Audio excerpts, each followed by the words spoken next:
Bonsoir madame, bonsoir monsieur, bienvenue sur Canal 7 Harmonie. Vous regardez l'émission LVB. LVB est l'univers de la science au service de la santé.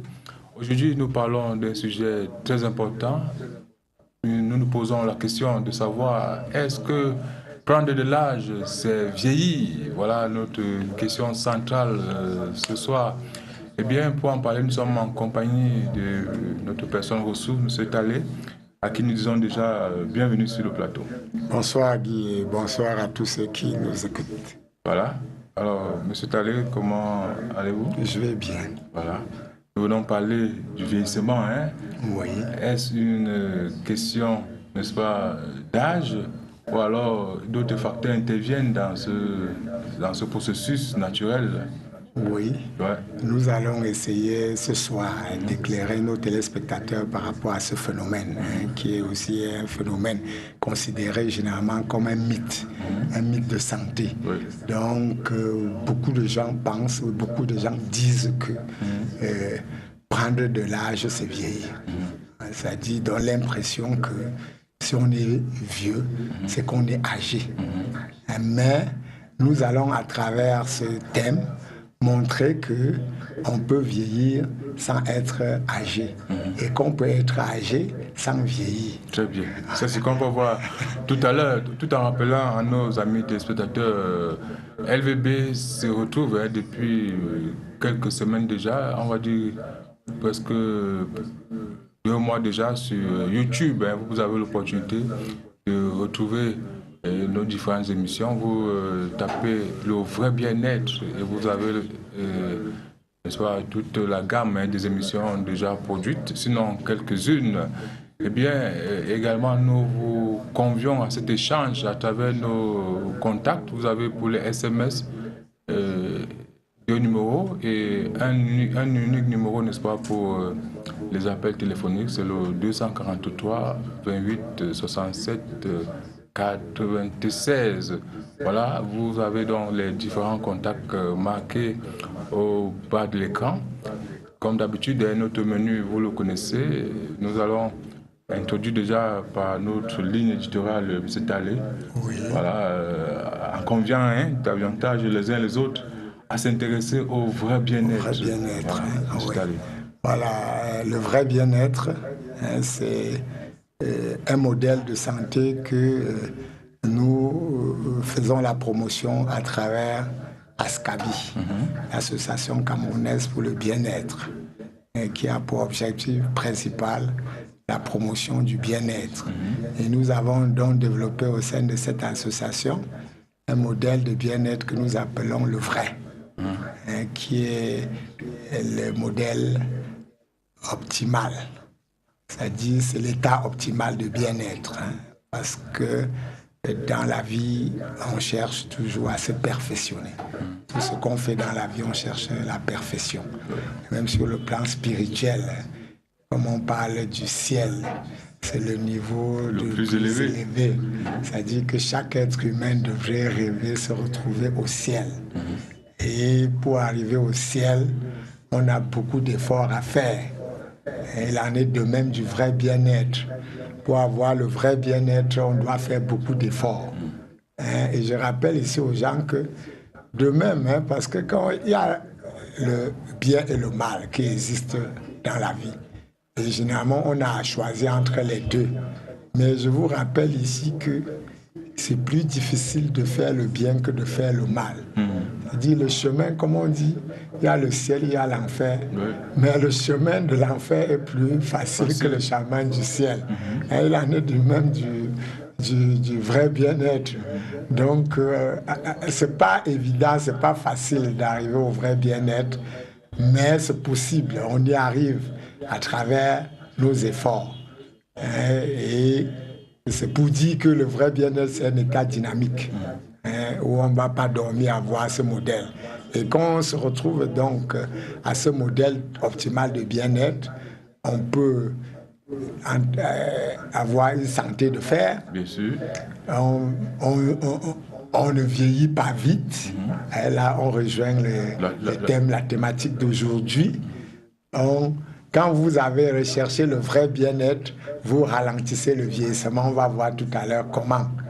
Et donc, cet état optimal de bien-être vous prédispose donc à un certain nombre d'avantages. Vous tombez pas gravement malade, vous vieillissez moins, hein, vous pouvez vivre le plus longtemps possible et vous pouvez offrir le maximum de votre rendement au cours de votre existence. Voilà. Et tous ces éléments, on va dire, la conséquence de tout ceci, part du fait qu'on est notamment ancré, n'est-ce pas, dans les aspects de notre être. Effectivement. Donc, cet état de bien-être passe à travers une bonne hygiène de vie. Aujourd'hui, dans toutes les formes, tous les modèles thérapeutiques, on prône l'hygiène de vie. Quand vous allez à l'hôpital, que ce soit les cardiologues, que ce soit la première, ce n'est plus médicament pour médicament, mais ce médicament suivi d'une hygiène de vie. Donc, cette hygiène de vie passe à travers une bonne hygiène du corps, une bonne hygiène de l'âme et une bonne hygiène de l'esprit. Donc ici, nous ne nous limitons pas seulement à l'hygiène du corps. Parce que quand on parle de l'hygiène de vie, pour la plupart des gens, ils se limitent même à l'hygiène alimentaire. Mais nous allons au-delà. C'est de l'hygiène du corps, et l'hygiène de l'âme et l'hygiène de l'esprit. Voilà. Ce qui est vraiment à prendre en compte. Hein, parce que vous avez parlé de cette dynamique. Voilà. Il faut vraiment aller à la connaissance de ces aspects de notre être. Effectivement. Donc nous sommes dans l'approche holistique de l'homme. C'est-à-dire qu'on doit regarder l'homme dans tous ses aspects. Si vous négligez l'un des aspects qui constituent votre être, vous allez atteindre difficilement le vrai bien-être.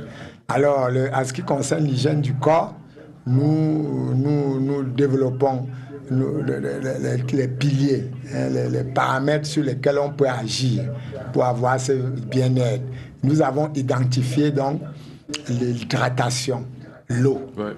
Hein, l'eau, c'est un phénomène très important pour le corps. Nous devons consommer beaucoup d'eau. Surtout la bonne eau. La bonne eau, l'eau minérale qui contient beaucoup de sels minéraux. Et cette eau, non seulement nous apporte les nutriments, mais cette eau favorise aussi l'élimination des déchets. Il y a ensuite la fonction respiratoire, sur laquelle nous devons beaucoup veiller, parce qu'il est montré, nous tous, tout le monde respire, mais on ne respire pas de la même manière. Et il y a des bonnes manières pour respirer. Et c'est ce que nous devons rechercher, parce que c'est à travers cette respiration que nous avons l'oxygène. L'oxygène qui joue un rôle très, très important dans le système énergétique du corps. Parce que sans oxygène, il n'y a pas d'énergie alimentaire qui constitue le gros de notre énergie. D'où la nécessité de travailler donc sur cette fonction. C'est apprendre à respirer, ne pas entraver cette fonction si vous voulez. Ensuite, il y a la fonction alimentaire. Voilà, nous devons chercher à bien nous nourrir. C'est pour cela qu'on va prôner partout dans les centres de santé l'hygiène alimentaire. Vous savez que, de même que la nourriture nous permet de vivre ou nous donne tous les nutriments, cette même nourriture peut nous empoisonner. Bien sûr. C'est de ça qu'il est question. Donc ici, il faut savoir comment agencer. Il faut savoir comment choisir. Il faut savoir comment... c'est pas seulement le goût qu'on doit rechercher, bien sûr que le plaisir est l'un des éléments, mais on ne doit pas se limiter au plaisir. Il est important de joindre donc le goût, n'est-ce pas, à ce qui est utile. À ce qui est utile. Ouais. Et vous allez vous rendre compte, par rapport à la thématique de ce soir, que l'hygiène alimentaire est l'un des éléments qui favorise le non-vieillissement ou le vieillissement. Parce qu'en fonction du choix de votre régime alimentaire, vous pouvez accélérer sur le phénomène de vieillissement ou décélérer sur ce phénomène. Enfin, il y a le sport, disons activité physique. Et ça, c'est aussi fondamental parce que l'activité physique a un rôle très important dans le corps. Non seulement il favorise la relaxation, qui améliore la fonction respiratoire, mais il joue un rôle aussi très important dans le métabolisme. Le métabolisme étant tout simplement le processus par lequel le corps transforme les nutriments en énergie. Et le sport, donc, active au niveau des mitochondries la consommation des graisses qui s'accumulent, des réserves. C'est pour cela que pour tous ceux qui veulent maigrir, on vous prescrit le sport, l'activité physique favorise diminue, je vais dire, lutte contre la prise de poids, contre l'obésité. Et la sédentarité aujourd'hui est l'un des éléments qui a tué la société moderne. Parce que la plupart des maladies, diabète, hypertension, c'est lié à la sédentarité. Il est prouvé que de moins en moins, on marche. Il y a la voiture, il y a un ensemble de choses. Nos ancêtres. Et tout à l'heure, nous allons voir. Il y a au monde certaines tribus dans certaines régions que vous voyez être très actifs à 100 ans, ils font encore le marathon. Et c'est des gens qui atteignent facilement, qui vont au-delà de 120 ans, qui atteignent 150 ans. Donc l'activité physique est très importante. Voilà, je crois qu'on a là, tous ces aspects. Nous sommes dans le corps. L'hygiène du corps, où c'est visible. Maintenant, il y a deux éléments, l'âme et l'esprit. Ailleurs, dans d'autres, on veut dire quoi, dans d'autres idéologies, au lieu de parler de l'âme et de l'esprit, on parle généralement de l'émotionnel et du mental. Effectivement, effectivement, l'âme et les trucs sont liés au système nerveux. Je vais dire que toute perturbation de ces éléments vient généralement du système nerveux, mais il y a une interaction entre les trois dimensions, une interaction entre le corps, l'âme et l'esprit. Si vous blessez le corps, automatiquement ça va affecter l'esprit ou l'âme. Bon, nous ne sommes pas là pour expliquer les mots, mais nous sommes là pour vous donner des éléments qui vont vous aider à mieux gérer votre bien-être, à bien gérer votre corps. Alors, l'âme et l'esprit sont deux entités qui se chevauchent. Et c'est des entités qui ne sont pas visibles. C'est un peu comme Dieu. Quand on parle de Dieu, de prime abord, pour ceux qui n'ont pas vécu l'expérience, parce que quand on parle de Dieu, généralement Dieu se manifeste à travers un certain nombre de manières qu'on ressent. On peut sentir ou voir pour certaines personnes. Mais bon, quand je dis voir, pas voir de la manière avec bon, il y en a qui voient. Bon, mais pas voir tel que nous voyons Guy. Parce que si c'était voir, on verrait les statues, on verrait un certain nombre de choses. Mais Dieu, c'est beaucoup plus à travers ses manifestations. Donc, on peut ressentir. Et l'expérience de Dieu est individuelle. Chacun vit Dieu de sa manière. C'est un peu ça, l'âme et l'esprit. On ne voit pas, mais on doit savoir que ça existe. Et ici, nous prenons aussi l'hygiène de l'âme et de l'esprit. Et dans l'hygiène de l'âme, nous mettons l'accent aussi sur des paramètres. Il y a l'estime de soi, qui est la base même de tout. L'estime de soi, c'est quoi? Vous devez vous accepter. Vous devez vous connaître. Vous devez vous aimer. Vous devez aimer les autres. Vous devez apprendre à vous connaître. C'est tout ça là. Et en vous connaissant, vous pouvez développer ce qui est positif en vous. Ce qui est, vous pouvez développer votre potentiel. Oui. Oui, on vous écoute. Allô? Oui, allô? Oui. Bonjour. Bonjour, madame. Je m'appelle M. Dalé. Oui. Je vous ai demandé qu'est-ce qu'on peut consommer beaucoup pour finir, en tout cas pour les yeux. Oui, on va y aller. Je voulais aussi. Attendez, pardon. Oui, allez-y. Je suis allé sur Internet. Je voulais acheter la centrifugeuse. Il paraît que la centrifugeuse n'est pas très bien parce que ou bien ça éva, ou bien les vitamines sont quoi là, je ne sais pas. Oui, je vais vous expliquer tout à l'heure, madame. Je vais vous expliquer. Laissez-nous développer d'abord la thématique. On va y revenir. Voilà, j'enregistre votre préoccupation. J'y arrive. Je vais vous dire pourquoi on vous déconseille la centrifugeuse. Voilà. Alors, je disais donc l'âme, l'estime de soi. Surtout, on doit chercher à avoir le plus haut niveau de l'estime de soi, qui passe à travers une bonne vertu. Hein, vous devez être vertueux. Vous devez chercher à ne faire que du bien. Hein.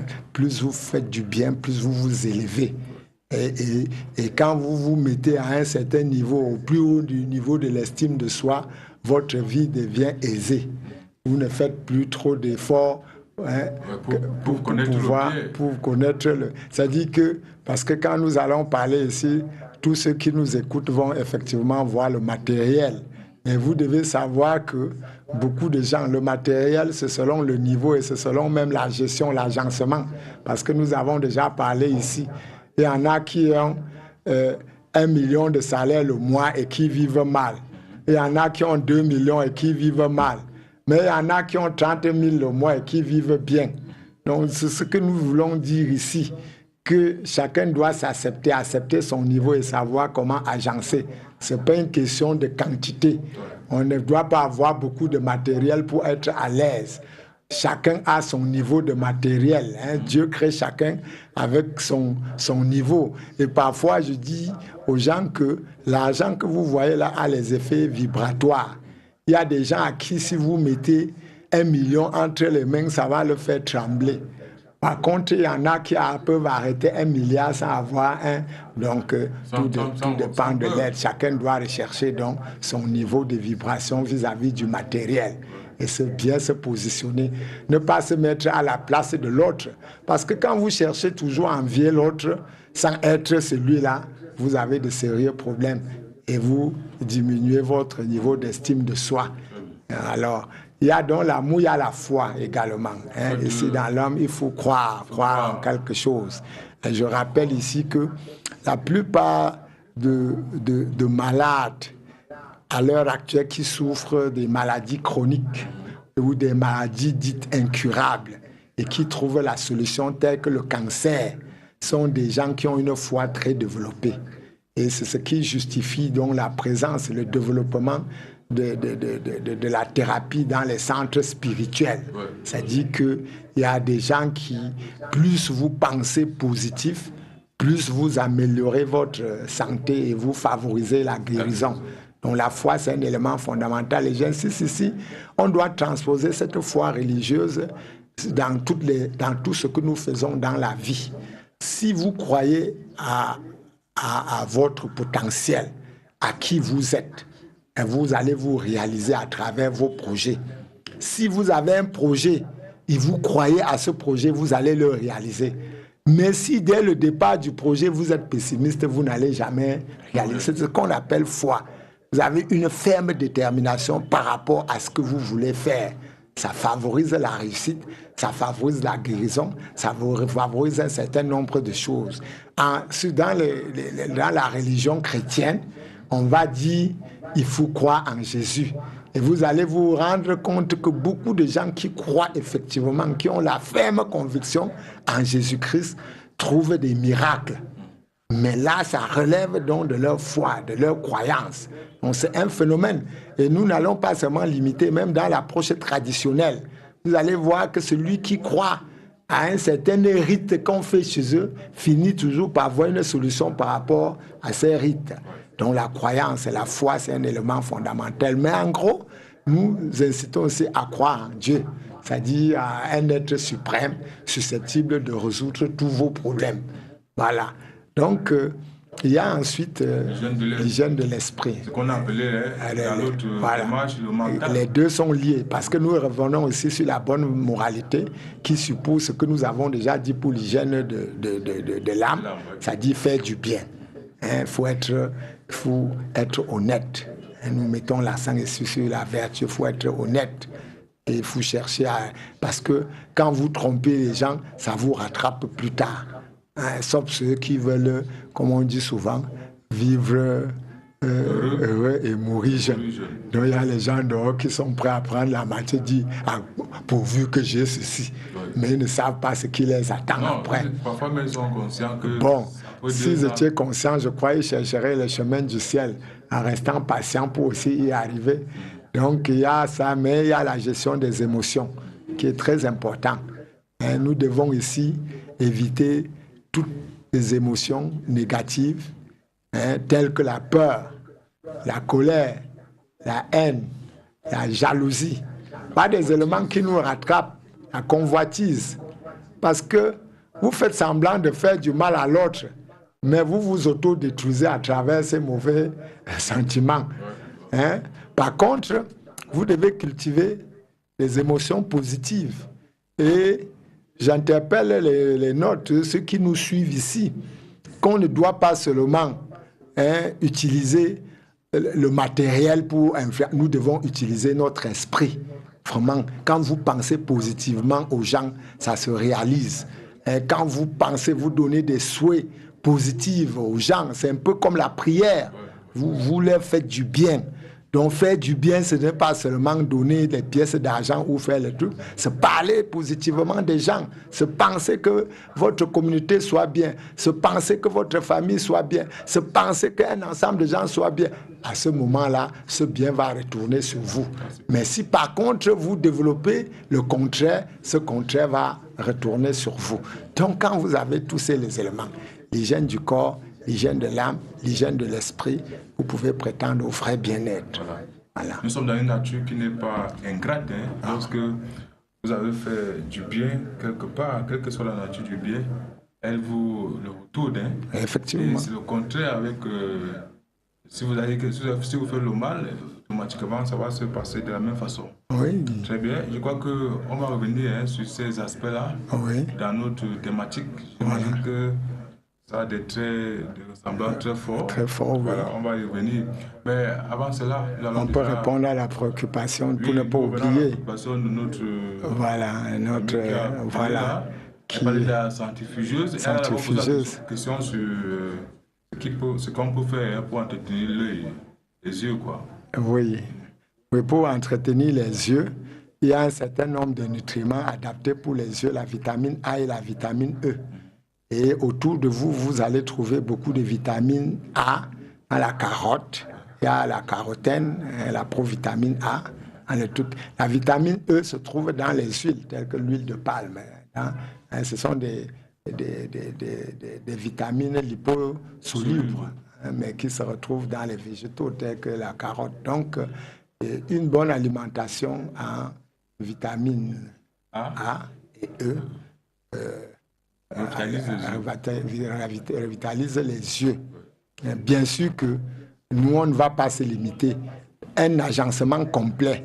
Vous n'allez pas seulement chercher à développer les yeux, vous allez chercher à développer l'ensemble. À ce moment-là, les yeux vont bien se porter. Voilà. Mais je reviens donc sur la centrifugeuse. J'en profite donc pour développer la notion de jus de fruits. Là, pour attirer, parce que sur le marché, vulgairement, c'est encore un mythe de santé, le jus. C'est-à-dire que partout, on va dire jus. Et la norme même, il y a une différence dans la normalisation. Parce que vous allez voir dans les bouteilles de colorant, on va écrire jus de fruits. Pourtant, ce n'est pas un jus de fruits. Donc, il y a dans les jus de fruits plusieurs classifications. Il y a les purs jus de fruits. C'est-à-dire c'est des jus entièrement pressés, des fruits sans ajout. Et il y a maintenant les nectars, qui sont des jus de fruits, non. Les nectars sont les jus de fruits naturels où on a ajouté de l'eau et du sucre. Donc c'est pour cela que je dis que dans la norme, on devrait préciser. Donc on devrait préciser sur une bouteille de jus de fruits naturels, si c'est du nectar ou si c'est du pur jus. Allez dans les grands magasins, vous allez voir, les purs jus de fruits coûtent plus cher.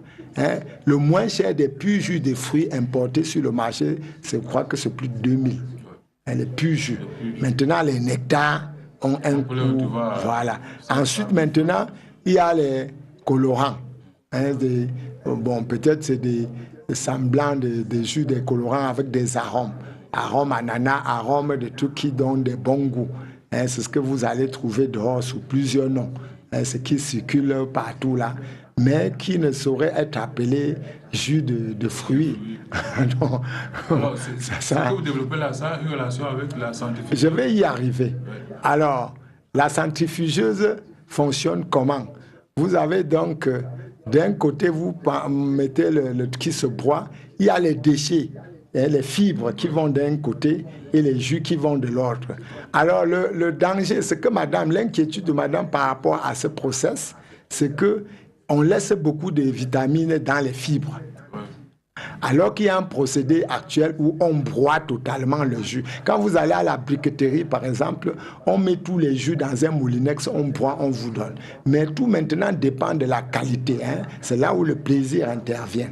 Un jus centrifugé est plus limpide et plus exquis qu'un jus broyé naturellement. Donc vous avez le choix. Vous voulez bien vous nourrir, vous prenez un jus un peu pâteux, dans le truc tel qu'on fait à la brique. Un jus centrifugé est plus limpide qu'un jus. Il n'y a même pas seulement la centrifugeuse, on peut aussi avoir les jus par presse hydraulique. On peut mettre le tout en presse, le jus sort avec de l'eau contenue dans les... Mais une grande quantité de vitamines vont rester dans les fibres.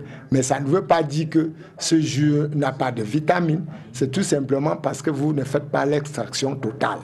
Alors, voilà. Ces fibres qu'on met de l'autre côté, c'est pour jeter? Bien sûr. Puisque la centrifugeuse, c'est quoi? C'est une décantation. C'est-à-dire qu'on fait partie les molécules plus gros, on ne laisse que les fines molécules. Voilà.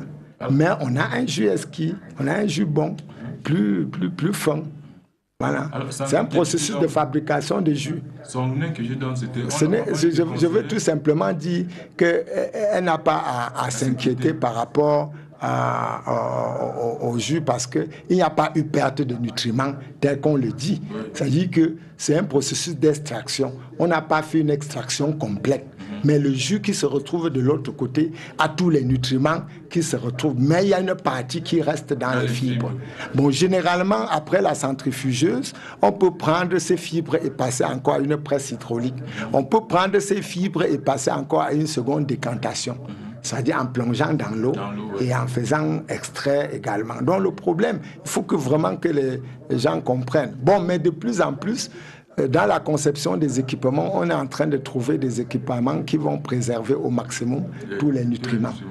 C'est un peu ça la différence. C'est pas que au cours de la centrifugeuse, il y a mort des nutriments. Il n'y a pas de chauffage, il n'y a pas de truc. Mais l'extraction n'est pas complète. Très bien, je vois que c'est entendu, c'est entendu. Voilà, pour gagner un temps, on va demander à la technique de caler l'élément espace innovation. Voilà, pour présenter le fruit de vos recherches étalées. Voilà. Ah oui.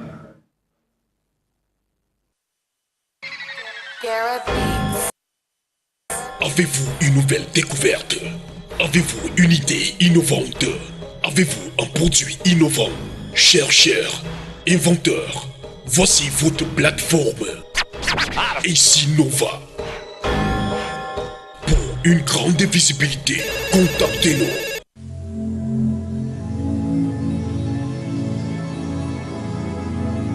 Espace offert par l'ASCAP.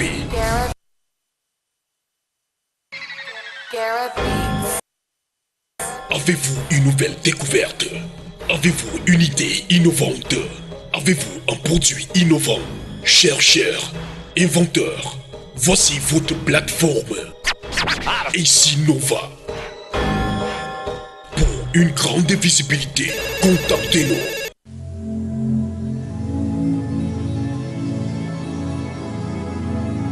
Espace offert par l'ASCAP.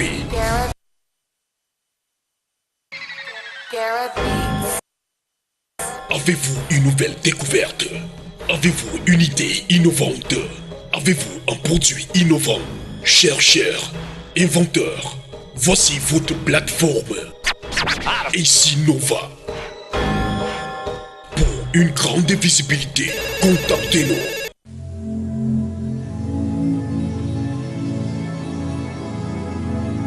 Espace offert par l'ASCAP. Bien, nous revenons sur le plateau. Vous êtes allé, nous avons des produits là à présenter. Vous avez les gâteaux, vous appelez ça alors? Bon, c'est une forme de gâteau qu'on appelle kama. Kama. Une forme de pâtisserie, quoi. Voilà. Bon, mais l'innovation ici, c'est, comme nous l'avons dit plusieurs fois, l'incorporation produits locaux à l'intérieur de ce CAMA. Nous avons un pourcentage de riz à l'intérieur. Sinon, il a presque le même processus que les autres. Voilà. Donc, une matière grasse, les œufs, les laits. Mais nous avons incorporé ici le riz. Le riz. Comme nous sommes en train de développer, vous avez les sablés qu'on vous a présentés plusieurs fois, qui contiennent une certaine proportion du riz. Il en est de même des camas. Voilà, c'est tout. À côté, vous avez le curcuma. On en a un produit qu'on connaît déjà. Qu'on connaît déjà, riche en antioxydants. Nous allons mettre en exergue aujourd'hui son pouvoir antioxydant, la curcumine, qui est un élément donc qui lutte contre le vieillissement, qui relève du thème d'aujourd'hui. C'est pour ça que nous l'avons travaillé. Donc, l'une des méthodes de lutter contre le vieillissement, c'est de consommer beaucoup d'aliments riches en antioxydants. Donc, le curcuma. Le curcuma a un pouvoir antioxydant assez élevé. Et aujourd'hui, la valeur nutritionnelle d'un aliment est beaucoup plus évaluée selon son pouvoir antioxydant. Et le curcuma fait partie de... C'est pour cela que ça court. Vous entendez parler de curcuma partout. Bon, même quand on parle de sa valeur ou bien de son rôle vis-à-vis de certaines maladies, c'est qu'aujourd'hui, la médecine a basculé vers la médecine cellulaire. Donc, quand vous mettez la cellule aux petits soins, vraiment tout est joué. On vous a parlé des troubles métaboliques, des stress oxydatifs. Vous limitez tous ces éléments et le corps se porte bien. Alors, à côté, vous avez la bouillie diététique. C'est un produit, une combinaison des éléments riches en antioxydants. Son rôle principal, la ligne éditoriale de la conception, c'était la lutte contre le vieillissement. Donc c'est un produit, la base c'est la banane plantain. La banane plantain, je vous rappelle ici, est très riche en antioxydants. On a un appelant qui insiste, si on doit le prendre, voilà, il est reparti. Voilà, donc la banane plantain a une richesse en un autre banane plantain, en antioxydants. Il y a plusieurs produits, les carotènes, beaucoup de vitamines qui s'y trouvent, dont une association d'antioxydants. C'est poussé. Vous avez également à l'intérieur de ces trucs-là, le gingembre, la cannelle, la Phomomum danili, les fruits de baobab, et ginseng. Et le fonio. Le fonio. Le fonio, le choix du fonio ici n'a pas été par rapport à l'antioxydant, c'était par rapport, parce que c'est un produit que nous concevons pour les gens en état de convalescence. C'est-à-dire que vous allez voir les gens en état de maigreur, et puis nous le faisons par rapport à cela. Dans tous les cas, sur le plan recherche, nous avons pris des éléments qui ont beaucoup trop de mythes. Et sur le plan traditionnel, les éléments qui ont les mythes ont un pouvoir, une richesse nutritionnelle importante. Mais comme les nôtres n'ont pas fait la recherche, ils se sont fiés seulement à... Voilà, on va prendre l'appel. Allô? Alors, s'il vous plaît, monsieur Dalé. Oui. Donc, au lieu d'utiliser la centrifugeuse, je peux utiliser le moulinex. Bien sûr. Vous écrasez vos fruits. Oui, que ce soit les fruits, que ce soit les légumes. Vous pouvez faire des cures de légumes en faisant broyer dans votre moulinex. Et je voulais demander aussi, vous avez dit que la banane plantain contient de l'antioxydant. Oui. Non mûr ou bien mûr? Sa richesse est plus importante dans le mûr. Dans le mûr. Dans le non-mûr, pardon. Ah bon? Dans le non-mûr, oui. Dans le non-mûr. Dans le et non-mûr. la carotène? La carotène se trouve dans la carotte. Et dans la tomate? Je crois bien. La tomate aussi est riche en carotène. Dans tous les cas, madame, je vous conseille de chercher à vous rapprocher des nutritionnistes ou à vous documenter pour pouvoir connaître les aliments que vous consommez ou la composition. C'est toujours mieux de se documenter. Mieux vous connaissez ce que vous consommez, mieux vous pouvez les agencer. Voilà. Et c'est trop facile maintenant avec le net. Vous n'avez qu'à prendre toutes les informations que vous avez besoin sur le net. Je disais donc que nous avons choisi un certain nombre d'éléments riches en antioxydants. Et sur le plan clinique, vraiment, nous avons eu de très bons résultats. Ce produit est utilisé. Il y a des gens convalescents. Il y a, par exemple, les gens qui souffrent du sida. où la combinaison peut les remettre très rapidement. Vous allez voir leur système de maigrissement. Là. Ils peuvent relever, ils ont un problème nutritionnel, un problème de métabolisme qui est résolu donc par cette bouillie diététique. Cette bouillie diététique, je rappelle aussi, bon, ça c'est au cours du truc, est très diurétique. Oui. Donc quand vous pissez beaucoup, ça veut dire qu'il peut être un très bon produit pour les hyper tendus. Donc il favorise la désintoxication. Et bon, la composition de ces éléments prouve, il a aussi des éléments par rapport à la sexualité. C'est-à-dire qu'il réveille le métabolisme du corps. Je parle de sa capacité aphrodisiaque. Ça, c'est aussi l'un des éléments. Donc, c'est un bon produit contre le vieillissement, comme nous allons. Et puis, ceux qui ont pris ont aussi noté l'effet que ça avait sur le sommeil, c'est-à-dire que ça facilite. Oui, ça augmente un taux de sommeil. Et il active aussi l'appétit. Ça, c'est des résultats que nous avons eu sur le terrain.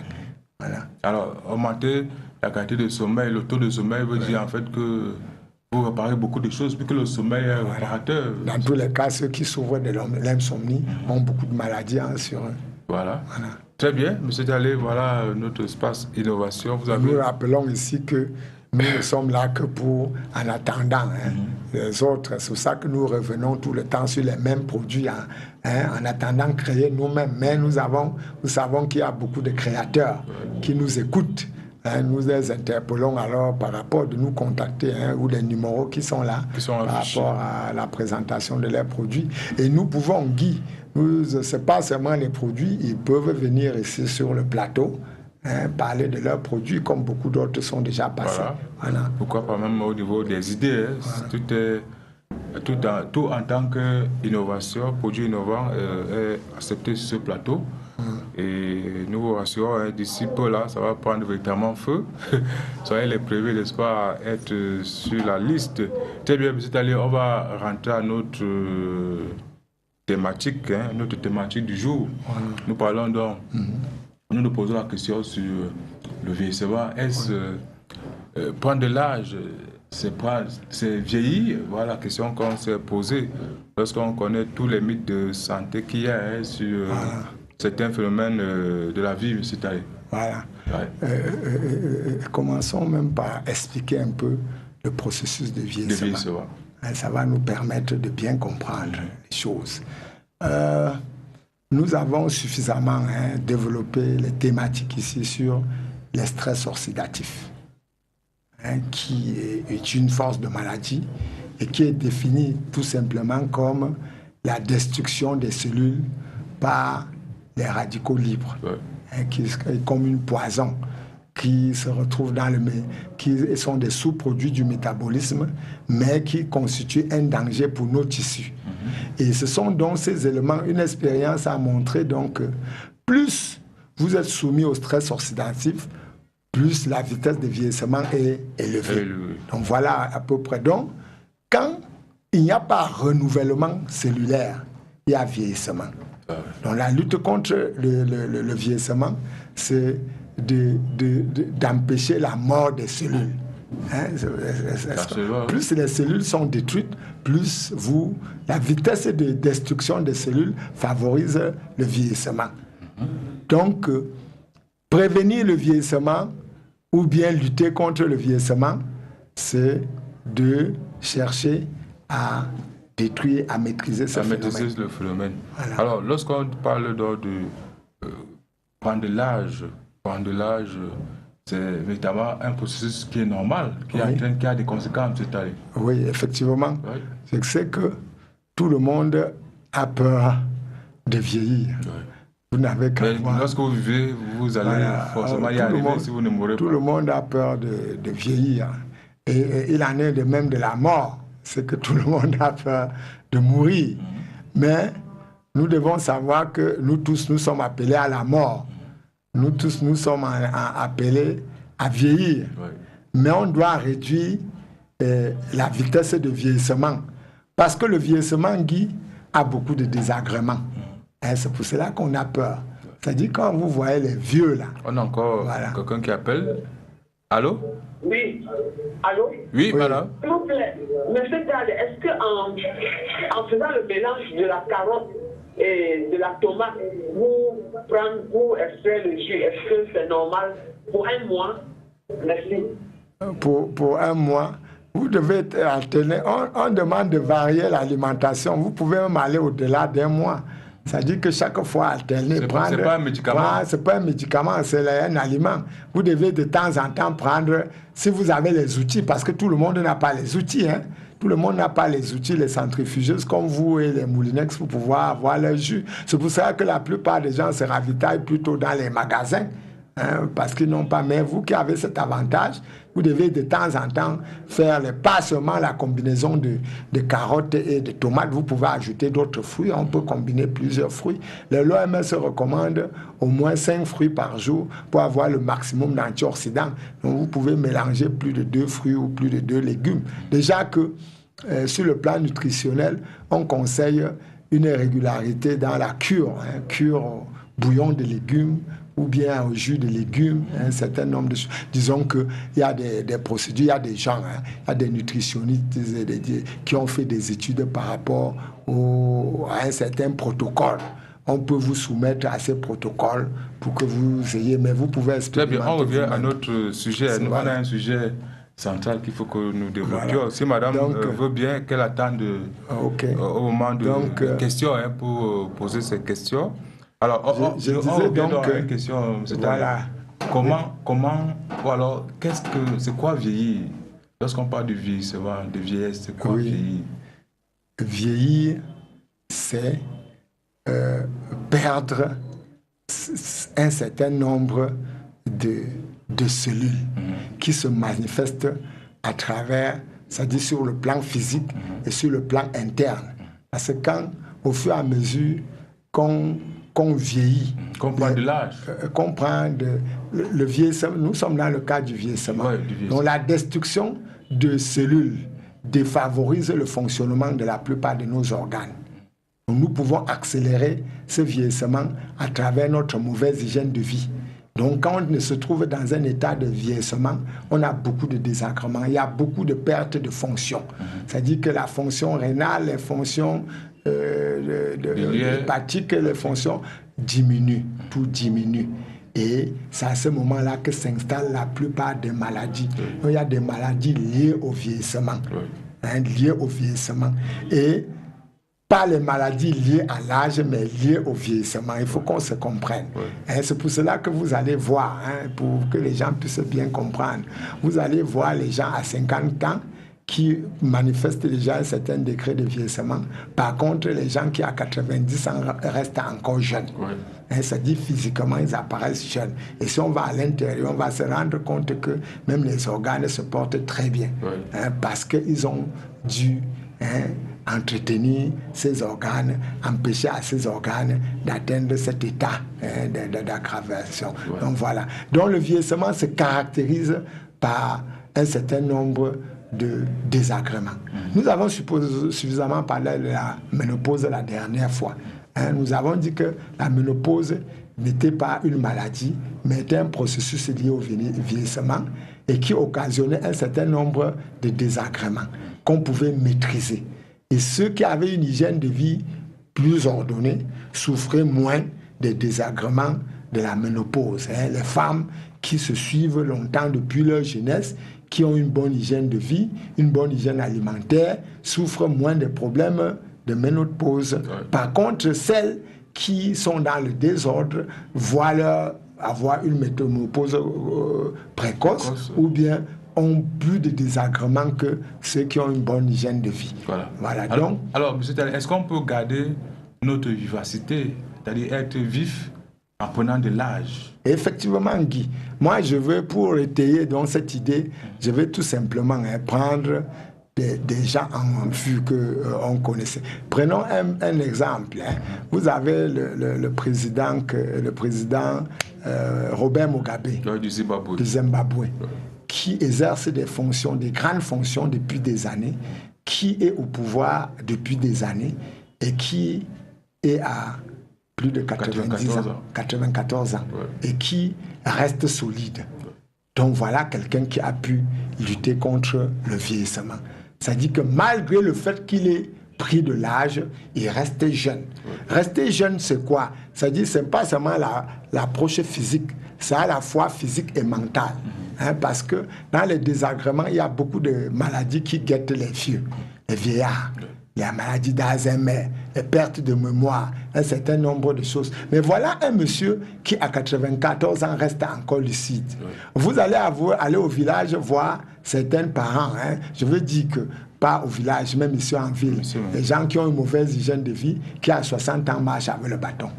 Qui à 60 ans marche avec les cannes, les prothèses. Même pas seulement les prothèses, vous allez voir avec les sacs de médicaments. Il y a plein de choses qui s'est manifestées en eux. Voilà tout juste une différence pour que les gens comprennent que il y en a même qui n'atteignent même pas les 94 ans parce que la mort, le vieillissement précoce peut aussi entraîner la mort précoce.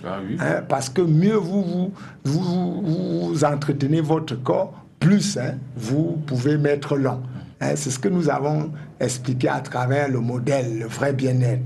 Plus vous faites des efforts pour avoir le vrai bien-être, vous pouvez vivre le plus longtemps possible. Donc voilà à peu près le tout. J'ai pris le cas de Robert Mugabe. Nous pouvons chez nous-mêmes prendre le cas de notre président de la République. Nous avons un président de la République qui a exercé depuis des années et qui est au-dessus de 84 ans. Je crois qu'il a 85 ans. Mais qui reste, malgré le fait qu'il reste lucide. C'est-à-dire qu'il n'est pas attaqué par la plupart des maladies. Vous n'avez qu'à voir, même dans le gouvernement, ses cadets par rapport à lui. Il a des gens plus vieux. Il a des gens moins âgés que lui, mais plus vieux. Je crois que ça, c'est un exemple. Ça rejoint le thème. Vous avez donc, c'est pour dire que le vieillissement n'est pas lié à l'âge. Plus vous vous entretenez, plus vous restez jeune. Je crois que les femmes nous comprennent. Les femmes, beaucoup plus, luttent contre le vieillissement que les hommes. Bon, mais les femmes, généralement, se limitent à leur peau. Par contre, le vieillissement est aussi interne. Parce que si vous travaillez seulement votre peau, à un certain moment, l'intérieur aura les problèmes. Il faut travailler la peau et travailler l'intérieur. Voilà des cas pour vous montrer donc que le vieillissement, ce n'est pas seulement de l'âge. Voilà. Alors, il y a un phénomène qu'on vit beaucoup avec généralement les femmes. Lorsqu'elles voient apparaître les premières rides, ça devient un problème. Est-ce que le vieillissement, véritablement, c'est au moment où on commence à ne plus s'accepter que ça cause problème? Les rides aussi sont des phénomènes liés au vieillissement. Donc, si les rides déjà sont les manifestations du vieillissement dans le tout. Donc, la lutte aussi contre le vieillissement, c'est la lutte contre ces rides. Voilà. Alors, quand elle n'arrive plus à s'accepter, est-ce que c'est un bon signe là qu'à ce moment, elle va commencer à prendre soin d'elle? Guy, je viens de dire tout à l'heure que tout le monde doit mourir, mais on doit mourir sans souffrir. Donc notre bataille, c'est de lutter contre la souffrance. C'est d'empêcher donc de mourir qu'en prenant de l'âge qu'on soit en train de souffrir. Et moi, je vais prendre un exemple pour bien étayer ce phénomène. Regardez un peu en Europe. Il y a les cases des vieillards. Les asiles. Voilà, il y a des trucs où on prend les vieillards, on les regroupe. La société occidentale n'est pas comme la société africaine, où nous sommes appelés à secourir, à encadrer nos vieillards. On peut même les amener en ville, on peut les suivre. Mais en Europe, généralement, ils n'ont même pas assez d'enfants, donc ils sont isolés. On est obligé de les tasser dans les cases de vieillards. Et ce processus aussi accélère le vieillissement. Parce que dans la tradition, vous allez voir nos mamans. Nos mamans au village, vous allez les interroger. Ils vont vous dire qu'on meurt avec Saou. Ça veut dire que vous allez voir une maman à plus de 80 et aller au champ. Et aller au champ pour elle, c'est un peu l'hygiène des activités physiques que nous prenons ici tous les jours. Et j'en profite pour attirer l'attention de la plupart des gens qui sortent les mamans au village pour venir les mettre dans les climatiseurs. Alors, si vous les mettez dans les climatiseurs, sans favoriser Le mouvement, vous allez leur créer plus de mal. Je le dis parce que j'ai reçu des mamans ici en ville déjà complètement raides. Donc si vous avez vous, maman, ici en ville, vraiment pensez à leur faire des massages, pensez à ce qu'elles marchent, pensez à ce qu'elles substituent ce qu'elles faisaient au village un peu autour de la maison. Ça va leur faire beaucoup de bien. Voilà. Alors, M. Taglé, je crois que tout ce vieillissement commence par un premier facteur, c'est-à-dire que les premiers signaux du vieillissement, ça peut être quoi pour ceux-là, n'est-ce pas, qui sont attentifs? Oui, il y a les signaux internes, c'est-à-dire que visibles. Les rides, par exemple, sont des signes, des manifestations du vieillissement. Mais il y a les phénomènes internes et les désagréments. C'est-à-dire quand vous commencez déjà à ressentir un certain nombre de maladies liées, vous portez, parce que le vieillissement entraîne un certain nombre de désagréments, comme nous avons tantôt parlé de la ménopause et de l'anthropause pour l'homme. Pour l'homme, par exemple, ce n'est pas comme la femme. La femme, il y a une perte de désir sexuel, mais chez l'homme, il y a une perte de pouvoir sexuel. Ça veut dire que quoi? Déjà, dans la société moderne, vous allez voir beaucoup de personnes se plaindre de leur fonction sexuelle. Ça, c'est une cause, ça, c'est déjà l'un des facteurs. C'est lié au vieillissement. Et vous allez vous rendre compte que, par contre, vous avez des gens, des parents qui, à 90 ans, font encore les enfants. Ça veut dire que là, ils sont virils. Ça veut dire qu'ils ont pris soin de leur corps pour ne pas avoir cette perte totale pendant le vieillissement. Voilà. Alors, malheureusement, dans notre société, autant les vieux se plaignent de la faiblesse sexuelle, de cette perte de virilité, et autant chez les jeunes, on constate le même phénomène. C'est ça, jeunes vieux. C'est de ça que nous parlons. Donc, il y a des jeunes vieux. Il y a des jeunes qui ont attrapé vite le vieillissement par rapport aux vieux et des gens âgés qui restent jeunes. C'est de ça qu'il est question. C'est-à-dire ce que vous dites, quand vous n'avez pas une bonne hygiène de vie, vous commencez à voir les symptômes du vieillissement très tôt. Les pertes de la sexualité, tous ces éléments sont liés au vieillissement. Les rides précoces, les maladies précoces sont liées au vieillissement. Voilà. Alors, lorsqu'on regarde l'être dans son ensemble, tout à l'heure dans notre première partie de l'émission, on parlait donc de l'hygiène de vie, c'est-à-dire il y a l'hygiène du corps, c'est-à-dire le corps physique, il y a donc la partie émotionnelle et la partie mentale. Alors, à quel niveau le vieillissement peut influencer, n'est-ce pas, le physique, lorsque ça vient par exemple, je ne sais pas moi, du mental ou de l'émotionnel? Oui, dans l'hygiène du moins, la méthodologie, comme je dis, la lutte contre le vieillissement, c'est sous toutes les formes.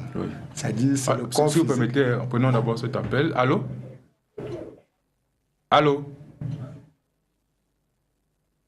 Voilà, la personne n'a certainement pas de retour.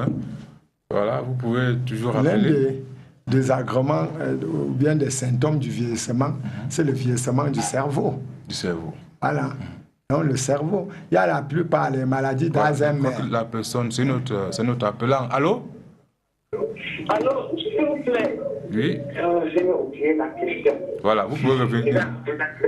Si vous pouvez... non, ça va. Allez-y. Je voulais demander, les gens qui prennent l'alcool, par exemple, les biens chaque jour, là, ce n'est pas pour détruire le corps. Mais ça accélère le vieillissement, on va y revenir, madame. C'est l'une des causes du vieillissement précoce. Voilà. La mauvaise hygiène de vie.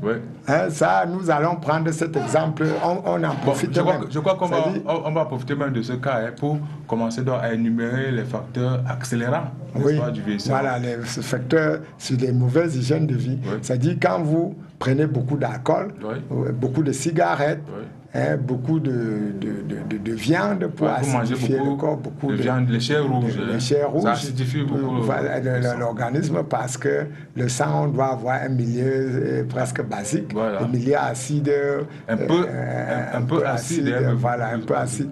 Donc il y a, quand on parle de mauvaise hygiène de vie, c'est tout ça là, le plaisir exagéré. C'est-à-dire que vous n'agencez pas votre alimentation, vous faites des grandes bouffes. Nous savons que l'une des causes des stress oxydatifs, c'est l'excès de bouffe. Vous vous exposez aux toxines, ou vous mangez beaucoup d'aliments toxines, plein de colorants, plein de pesticides, plein des éléments qui accélèrent le vieillissement du moins, qui crée les stress oxydatifs. Parce que la destruction des cellules par les radicaux libres, il y a beaucoup de facteurs. Il y a l'excès de bouffe, il y a l'alcool, il y a la cigarette, il y a l'exposition aux polluants, il y a l'alimentation pleine de toxines et pleine de suppléments, pleine d'additifs alimentaires qui agissent donc, qui entravent les différentes réactions biochimiques positives du corps. Et tous ces phénomènes accélèrent le vieillissement. C'est ce qui justifie donc le vieillissement précoce de la société moderne. Il y a l'un des éléments aussi très importants qui est le surménage, l'excès d'exercice. Quand vous travaillez sans vous reposer, vous favorisez le vieillissement. Et surtout quand vous travaillez beaucoup sans avoir une alimentation équilibrée. Donc vous favorisez le vieillissement. Mais il y a également la sexualité désordonnée. C'est que il y en a qui pratiquement par jour ils sont encore de passer à 2, 3 partenaires. Oui, déjà il y a beaucoup de risques à travers la sexualité désordonnée. Il y a des infections d'abord qui favorisent les stress oxydatifs. Il y a les pertes énergétiques qui favorisent les stress oxydatifs. C'est-à-dire qu'aller vers une sexualité désordonnée entraîne un peu ce que j'ai appelé ici excès. C'est-à-dire vous soumettez le corps à un certain nombre de trucs plus au-delà de ses capacités. Au-delà de ses capacités. On va aussi citer le sommeil.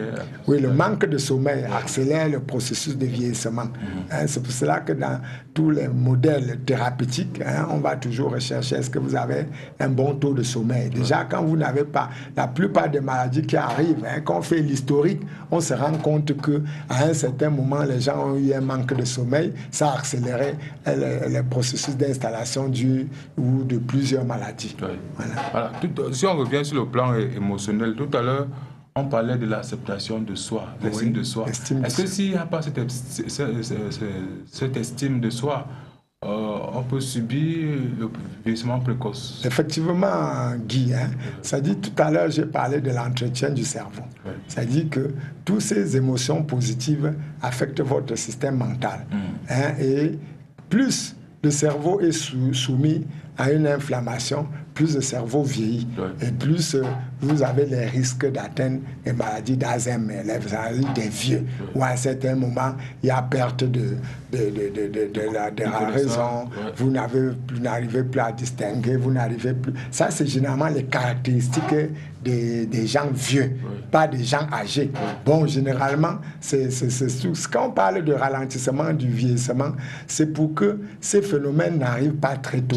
Que ça arrive à un âge avancé. Et il est prouvé dans la plupart des sociétés, les études anthropologiques ont été menées. On s'est rendu compte, surtout, je crois que c'est les peuples brésiliens, les gens qui à 100 ans font le marathon et qui vieillissent difficilement. Vous voyez déjà qu'à 100 ans, les gens, c'est-à-dire c'est une société où ils passent leur temps seulement à courir. Et là, ça ralentit le vieillissement. Bien sûr que l'environnement aussi est propice, parce que si vous, dans un environnement pollué, dans un environnement où la nutrition ne suit pas, ça va que donc c'est tout un tout, y compris donc l'hygiène de l'âme et de l'esprit. Donc quand vous n'avez pas une bonne hygiène, quand il n'y a pas la maîtrise des émotions, quand vous avez créé la peur, quand vous avez créé un certain nombre de choses, vous avez un niveau de stress émotionnel élevé et le niveau de stress émotionnel élevé entraîne les stress oxydatifs. Il faut bien qu'on comprenne la différence entre les stress oxydatifs et les stress émotionnels. Le stress, c'est quoi? C'est que c'est des phénomènes. Le stress, c'est normal, c'est une agression vis-à-vis du corps. Vous voyez que vous êtes soumis à une pression de la vie, vous avez des dettes à rembourser, vous avez les loyers, vous avez la scolarité. Ça, c'est le stress qu'il faut apprendre à gérer. Quand vous les gérez mal, ça affecte le mental. Et quand ça affecte le mental, vous êtes sujet à la dépression, qui est déjà une maladie mentale, qui favorise, à partir du moment où il y a une interaction entre les différentes maladies, ça entraîne les stress oxydatifs, la destruction des cellules, ça provoque le vieillissement. Voilà. Et vous avez parlé de ce vieillissement mental, et on constate que d'ici une quinzaine d'années, les Camerounais seront pratiquement tous vieux, quel que soit l'âge, puisque on fait le constat que très peu de Camerounais de nos jours lisent. Ils lisent très peu. Or, pour entretenir le cerveau, voilà, Guy, ça c'est pour revenir. Comment Parce que là, la lutte contre le vieillissement consiste donc à avoir une bonne hygiène de vie. Donc l'hygiène mentale aussi consiste à ressourcer, entraîner le cerveau, à ne pas laisser le cerveau latent. C'est ce qui justifie. Parce qu'à l'heure actuelle, en Europe, il y a un peu, on se plaint de la mise en retraite précoce qui favorise le vieillissement aussi précoce. Parce que le mental doit être entretenu. Et les gens ayant pris conscience de ce phénomène, de plus en plus, vous allez voir en Europe, en Occident, par exemple, des gens rentrés à l'école à 75 ans. C'est-à-dire, vous voyez un médecin retraité qui rentre à l'école pas plus pour faire la médecine, mais il va dans le département d'histoire pour apprendre l'histoire. Et là, il entretient le cerveau. Pour bien étayer ce phénomène, vous allez voir, regardez un peu les professeurs d'université. Les professeurs d'université qui passent le temps à faire les recherches vieillissent un peu sur le plan mental moins que les autres, parce qu'ils entretiennent les cerveaux. Dans tous les cas, on a fait une étude scientifique, on a pris 2 groupes, je crois que ça s'est passé chez les religieux. On a pris 2 groupes de femmes à qui on a soumis des exercices complexes. Les sœurs. Et celles qui étaient soumises aux exercices complexes avaient moins de problèmes de vieillissement du cerveau. Donc, rester lucide le plus longtemps possible. C'est pour cela qu'on doit, à chaque instant, ne pas... La retraite ne consiste pas à aller s'abandonner, croiser les bras et dormir. Il faut entretenir le cerveau, sinon vous serez très vite atteinte des maladies d'Alzheimer, de Parkinson. On a notre ami qui est revenu. Nous partons au téléphone. Allô? Oui, allô, bonsoir. Bonsoir. Oui, je vous écoute bien cette fois-ci. Voilà. Eh bien, je vous suis là depuis, mais j'ai une préoccupation. Oui, nous écoutons. Parce qu'avant, quand on revient dans le temps de Noé et les autres, les gens vivaient facilement 600 ans. Oui. Est-ce que ça veut dire qu'à cette époque-là, il n'y avait pas tous ces phénomènes que nous avons aujourd'hui? Mais moi, je crois que notre vieillissement est également dû au fait que progressivement, avec les mauvais comportements, la mauvaise façon de vivre, on a carrément retourné le dos à Dieu.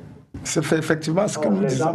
Les gens d'avant avaient un système de vie très rapproché de Dieu. C'est parce qu'ils vivaient, c'est pour cela qu'ils vivaient longtemps, comme j'ai cité nous, par exemple, qui avaient fait 600 ans. Mais aujourd'hui, vous allez voir la moyenne de vie, je crois que ça se situe à 50 ans aujourd'hui en Afrique. Voilà, nous disons que si on regarde la vie d'avant, n'est-ce pas, on pourrait également vivre longtemps. Ça n'a rien à voir avec la boisson et tout ce que nous pouvons citer aujourd'hui. Non, mais la boisson fait partie de la mauvaise hygiène de vie. Comment vous dites encore quelque chose de son contraire? Vous dites bien qu'il faut revenir. Est-ce que les Noués buvaient beaucoup d'alcool et ils fumaient beaucoup? Ça, c'est la question que vous... On a cru qu'on était dans la même longueur d'onde. Mais c'est à la fin que notre ami a encore... C'est-à-dire que ce que nous disons ici, le vrai bien-être que nous prenons, c'est de revenir à l'ordre original que vous êtes en train de prôner. C'est-à-dire qu'est-ce que Dieu a créé au départ? C'est l'homme, c'est les manifestations, c'est la destruction de la nature, de l'environnement qui a favorisé l'installation de ce qui nous poursuit aujourd'hui. Ainsi, donc, le vrai bien-être que nous prenons ici, ce n'est que le retour au naturel. Retrouvons l'état originel à travers... Mais la boisson, sauf si vous supportez votre boisson. Quand nous parlons de boisson ici, il faut bien comprendre, c'est une boisson exagéré. Nous disons ici, dans le choix des aliments, nous devons choisir les aliments qui ont un apport insulinique faible, qui déséquilibre notre pancréas et favorise le vieillissement. On vous dit que plus on vieillit, le diabète attrape presque tout le monde à un certain âge. Et la lutte contre le vieillissement, c'est de retarder ce processus. Vous ne pouvez pas se retarder ce processus en consommant beaucoup d'éléments qui détruisent votre pancréas. Voilà. Je crois que notre ami aura compris, puisque à cette époque-là, ce n'était pas aussi, on va dire, déviant comme aujourd'hui. L'alimentation n'était pas aussi... on va dire frelatée, aussi artificielle. Pas d'additifs, pas de tout, c'était naturel. C'était pas autant que cela. Alors, M. Tal, lorsqu'on parle donc du vieillissement, il faut combattre. Et combattre, c'est prendre soin de soi. Alors, à quel moment on doit commencer à prendre soin de soi? Le plus tôt, c'est le mieux. plus vous prenez.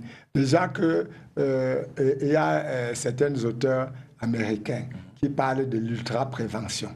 Et dans l'ultra-prévention, c'est commencer très tôt.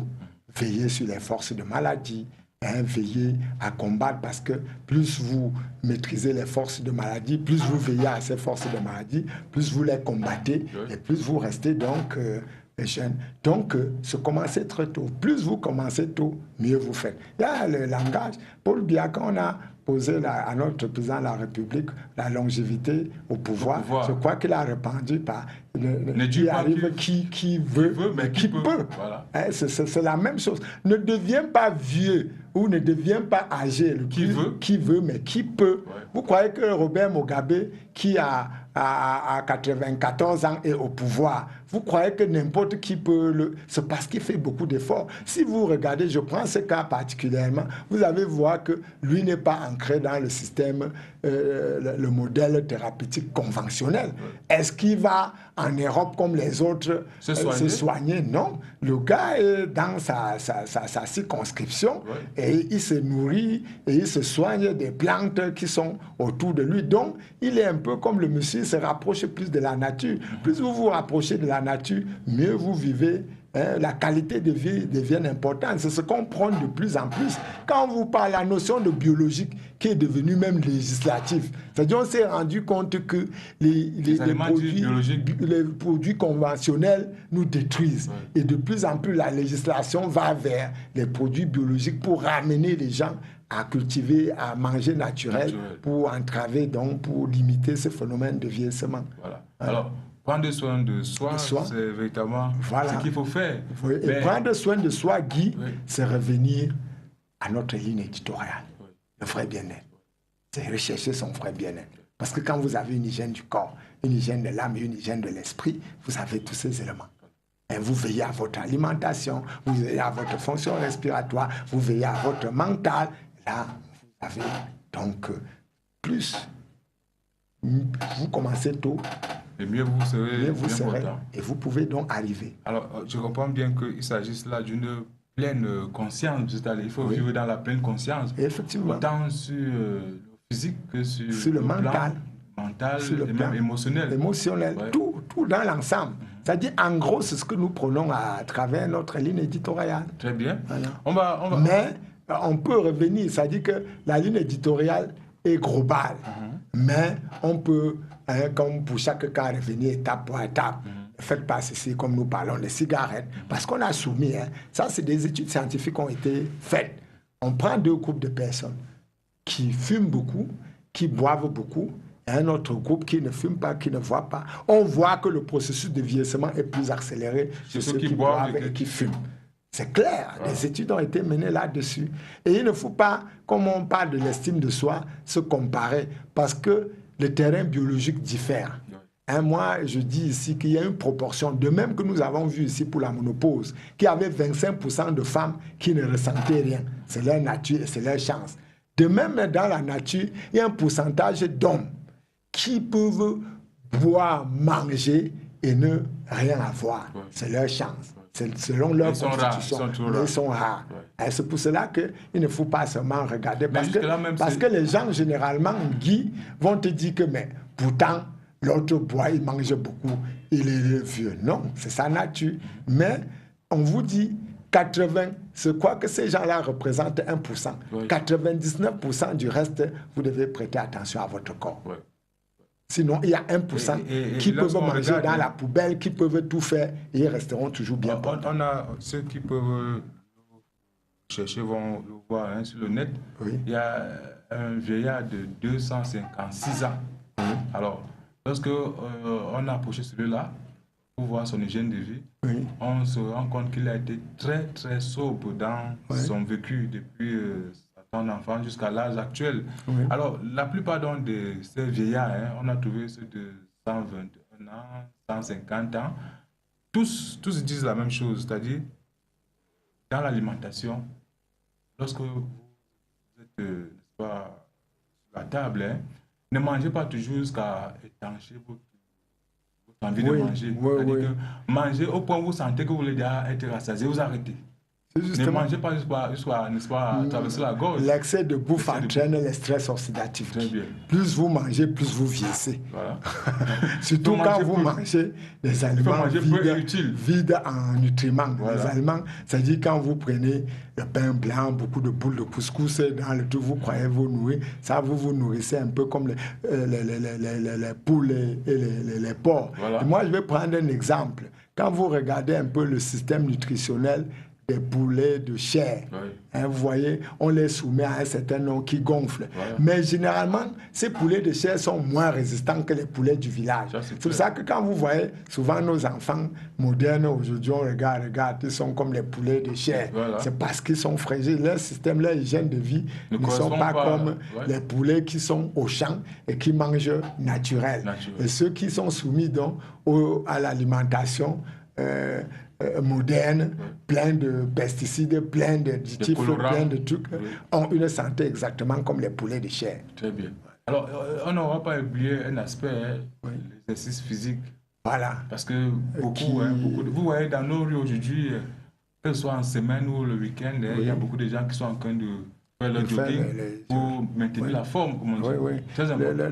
Les activités physiques limitent le vieillissement. Oui. Déjà, de 1, il favorise la circulation sanguine, et il favorise la relaxation. Voilà. La relaxation favorise la fonction respiratoire et ça active le métabolisme, ça limite, vous voyez une interaction entre les forces. Plus vous êtes soumis à un trouble de métabolisme, plus vous êtes soumis au stress oxydatif. Il y a une interconnexion entre les forces de maladie. Donc si vous avez une malnutrition, stress oxydatif, destruction des cellules. Trouble de métabolisme, stress oxydatif. Inflammation, stress oxydatif. C'est pour cela que tout à l'heure, nous avons parlé de l'inflammation du cerveau. Quand on regarde la maladie liée au cerveau, Parkinson et Alzheimer, on détecte toujours une inflammation au niveau du cerveau. Voilà. Donc, vous voyez, et si on revient même sur l'envoûtement, on va se rendre compte que toutes ces forces de maladie entraînent le stress et la destruction des cellules. Voilà. On va courir, M. Talé, vers notre plus. Ce soir, nous parlons du sodium. D'abord, l'élément de transition.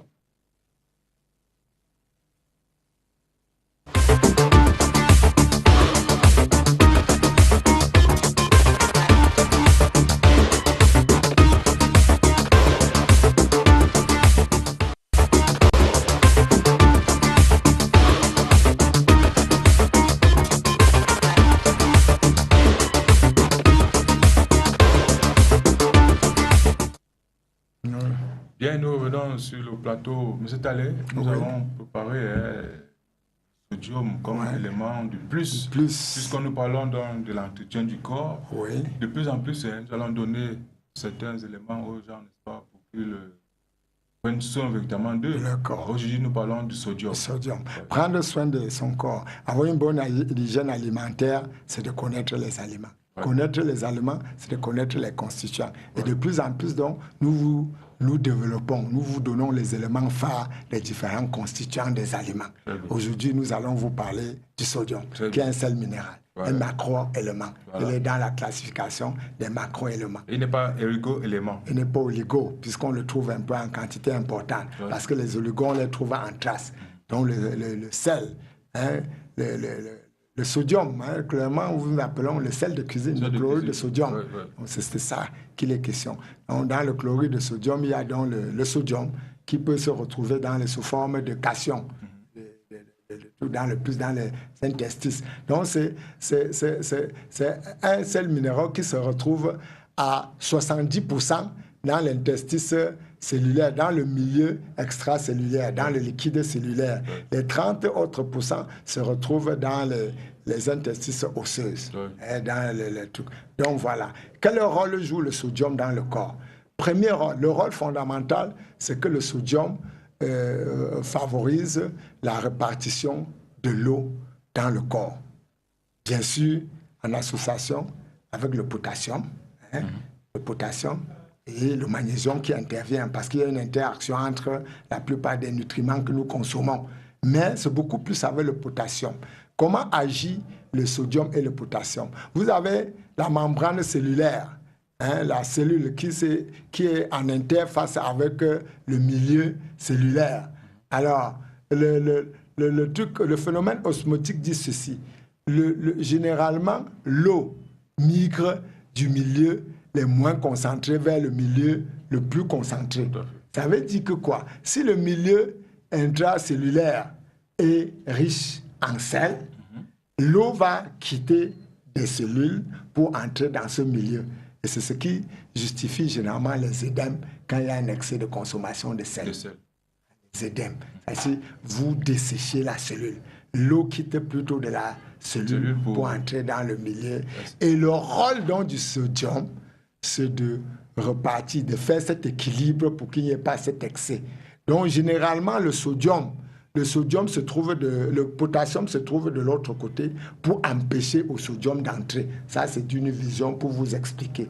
Donc, le sodium joue un rôle de répartition de l'eau dans l'organisme, équilibre et répartition. Il joue aussi un rôle dans la contraction musculaire, avec le magnésium. Beaucoup plus, on note ici beaucoup plus les muscles cardiaques. C'est pour cela que les maladies cardiaques, on va beaucoup plus limiter, voire le sel, dans le tout limiter l'apport de sel. Voilà. Et il joue aussi un rôle dans c'est un facteur déclenchant de l'hypertension artérielle. Et c'est un facteur déclenchant et un facteur qui entretient. Parce qu'on a fait une étude scientifique, on a pris 2 groupes de personnes, ou bien même sur les rats, 2 groupes. On a soumis 2 groupes de rats, un groupe de rats au sodium, un groupe de rats au non-sodium. On s'est rendu compte que le groupe de rats qui consommait beaucoup de sodium avait plus d'hypertension. Donc on attire l'attention. Donc le sodium favorise l'hypertension. Et c'est ce qui justifie, pendant les journées de l'hypertension, on va beaucoup plus mettre l'accent dans la limitation du sodium. Voilà en gros le rôle que joue le sodium. Bien sûr, le sodium joue aussi le rôle d'équilibre acido-basique. Vous voyez déjà qu'il est comme un cation. Et nous venons de dire tout à l'heure que quand le milieu, l'acidose, l'acidité, c'est-à-dire que si le milieu du sang est acide, on est prédisposé à toutes les maladies de civilisation. Il y a un pH neutre autour de 7,2 qui favorise. Quand le milieu a ce pH, on a moins de maladies. Voilà, prenons d'abord cet appel. Allô? Oui, allô, je voudrais demander, puisqu'il faut beaucoup s'hydrater, ça ne peut pas détruire une quantité de sodium dans l'organisme. Laissez-nous finir le thème, on va arriver à tout ça. Il faut hydrater, on va arriver on a reçu votre question. Voilà, on va y arriver. Donc, je disais donc que le sodium, le sodium. Oui, le sodium avait ce rôle de déclencheur dans les maladies d'hypertension. Dans le tout. Bon, maintenant, on peut aller aux sources. Les sources où est-ce qu'on trouve le sodium? Bon, généralement, c'est qu'on a le sel de cuisine. Voilà, ça, c'est les additifs qu'on donne en plus. Mais le sodium est l'un des sels minéraux qui est abondant dans les aliments. Mais en faible quantité. Non, l'alimentation, tous les aliments ont un taux en sel. L'alimentation apporte plus de 60% de notre apport en sodium. Donc, on n'a même pas besoin d'additifs du sodium dans les... Mais vous savez qu'une nourriture qui n'a pas cet additif-là... J'ai oublié tout à l'heure le rôle. L'un des rôles digestifs du sodium, il sécrète la sécrétion salivaire. Voilà. Donc, c'est un excitateur de goût. Et c'est pour cela qu'on ajoute déjà dans les produits industriels. On va mettre beaucoup de sel pour vous pousser à consommer beaucoup. Et pour donner plus de succulence, de saveur au bout. Donc, il a un rôle, il suscite la sécrétion salivaire. Dans le tout. Non, mais je vous dis bien que tous les aliments contiennent beaucoup de sel. L'aliment le plus pauvre en sodium, c'est l'ananas. L'ananas est le plus pauvre. Et l'aliment le plus riche, c'est le saucisson fumé. contiennent plus de sodium. Donc, pour ceux qui ont un régime de sodé, faites attention aux saucissons. Donc, orientez votre alimentation vers l'ananas, par exemple, qui contient moins de sel. Moins de sel ne veut pas dire qu'il n'en a pas du tout. Qu'il n'en a pas du tout, c'est ce que nous sommes en train de dire. Ouais. Dans tous les cas, vous avez vu les facteurs négatifs qui occasionnent un apport de sel excessif. Il y a les édèmes, il y a l'hypertension, il y a tous ces éléments que ça entraîne. Voilà, voilà donc les sources. On vous a dit presque tous les aliments contiennent le sodium. Contiennent le sodium. L'élément le plus pauvre, c'est l'ananas. Le plus élevé, c'est l'autre. Maintenant, les qui sont susceptibles. Voilà, du moins, à qui est-ce qu'on peut conseiller l'ajout du sel? Oui. Voilà. Il y a les bébés, les nourrissons, généralement où les mamans négligentes ne donnent pas beaucoup d'eau. Et c'est là où je rejoins la préoccupation de madame par rapport à l'hydratation. Oui. Ça dit que l'enfant a soif, ne sait pas dire qu'il a soif. Ça veut dire, si vous ne n'écoutez pas les pleurs de l'enfant et vous lui donnez l'eau, je crois qu'on donne ces instructions aux mamans, vous allez créer une carence de sodium à l'enfant, qui aura bien sûr beaucoup de répercussions quand il y a l'absence d'un seul minéral dans le corps. Il n'y aura pas une bonne hydratation, un bon équilibre de l'eau à déshydratation, comme vous dites. Il y a les gens soumis à une chaleur exagérée. Ceux qui travaillent dans les fours, dans les fourneaux, doivent avoir des suppléments. Voilà. Il y a des gens qui peut-être vomissent, ou bien ceux qui sont soumis sous diarrhée ou diurétique. Vous aussi, vous devez suppléer pour ne pas avoir des... Parce qu'un déséquilibre vous déshydrate et vous crée des problèmes d'édème ou bien tout ce qui peut arriver au corps. Donc voilà en gros les gens, les personnes. Alors, est-ce que cela ne peut pas créer des calculs Non, les calculs, c'est pas créé par les sels. Bon, il y a les épinards, pas les sels, le chlorure de sodium. Il y a parce que les calculs, c'est quoi? C'est les précipitations. C'est certains sels, mais qui ne sont pas les sels du sodium. C'est qu'il y a certaines substances qui se mixent à d'autres pour créer, donc, pour se précipiter et boucher les artères. Mais ça ne s'agit pas du sodium. On revient à notre thématique. On a Durand Doja qui a envoyé ce SMS. Bonsoir à vous sur le plateau.